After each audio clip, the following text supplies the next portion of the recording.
What if you didn't go to Harvard Business School? What should you know about the modern economy? I want to make a case that if you can learn just 10 governing principles, you will be ahead of 99% of people in your understanding of the economy and business. 5 of these are about the laws governing trade, talent, and investment. Those I will talk about in the next installment of Talkback, but today, here are the first 5 laws that relate to technology. Number 1, Moore's Law. Listen to a billionaire investor explain why an understanding of Moore's Law is the key to unlocking business riches.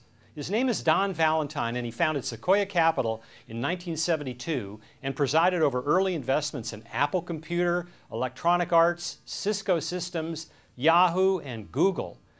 Don Valentine once told me the secret to his success, quote, "I just follow Moore's Law and make a few guesses about its consequences." Well, this last April marked the 44th anniversary of Gordon Moore's famous dictum.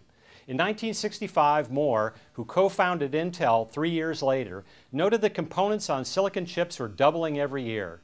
In 1975, he amended that to every 2 years. Today, Moore's Law has transcended silicon chips. It has become a way of saying that all digital stuff, from PCs to cell phones to your iPhone, get twice as good every 18 to 24 months at the same price point. Projecting from Moore's Law, venture capitalist Valentine saw a future of personal computers, games, routers, and search engines. Now, go project. Law number 2, the backside of Moore's Law. This one says that if digital stuff gets 30 to 40% cheaper every year at the same performance point. The backside of Moore's Law is why your iPhone is as powerful as a $3,000 personal computer was in the mid-1990s. It's why 2 billion people, many of them from poor countries, can afford to carry their personal portals to the global economy in their pockets.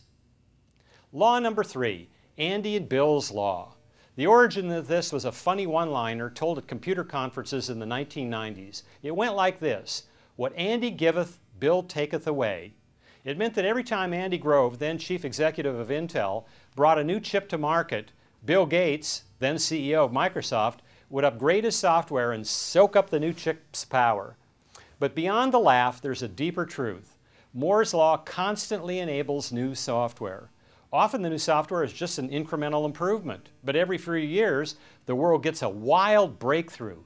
Graphical computing in the 1980s, web browsers in the 1990s, fast search engines today. Next, surely something truly amazing. Law number 4, Metcalfe's Law. This one's named after Bob Metcalfe, the inventor of computer networking protocol Ethernet. Metcalfe said that the usefulness of a network improves by the square of the number of nodes on the network. Translation: the internet, like telephones, grows more valuable as more join in. This is how eBay grew so profitable so fast, and why investors today value Facebook at nearly $7 billion. Law number 5, Gilder's Law. Winners waste. The futurist George Gilder wrote about this a few years ago in a Forbes publication. The best business models, he said, waste the era's cheapest resources in order to conserve the era's most expensive resources. When steam became cheaper than horses, the smartest businesses used steam power and saved horses. Today, the cheapest resources are computer power and bandwidth. Both are getting cheaper by the year at the pace of Moore's Law. Google, a successful business because it wastes computer power. It has some 200,000 servers powering its search engine, while it conserves its dearest resource, people. Google generates more than $1 million in revenue for each employee.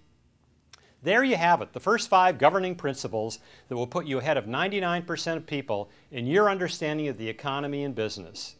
The next 5 laws covering trade, talent, and investment are coming up in the next installment of Talkback. Let's keep this conversation going.